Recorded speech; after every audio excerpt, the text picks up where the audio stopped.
একজন শিক্ষকের মর্যাদার শেষ কোথায়? একজন শিক্ষক দীর্ঘ ৩৫ বছর বা ৪০ বছর শিক্ষকতা করার পর আমাদের সরকারি নিয়মে কিন্তু তার রিটায়ার্ড হয়ে যায়। রিটায়ার্ড হবার পর সে শিক্ষকের মর্যাদা কি শেষ হয়ে যায়? আমার একটা ছোট প্রশ্ন আপনাদের কাছে।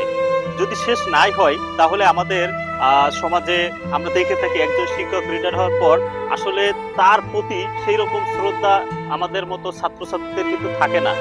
আমাদের এরকম মনে হয় যে উনি যতদিন আমাদের শিক্ষা দিয়েছেন বা পাঠদান করিয়েছেন ততদিন তার সাথে আমাদের সম্পর্ক ছিল, ততদিন সে আমাদের কাছে শ্রদ্ধার পাত্র ছিল।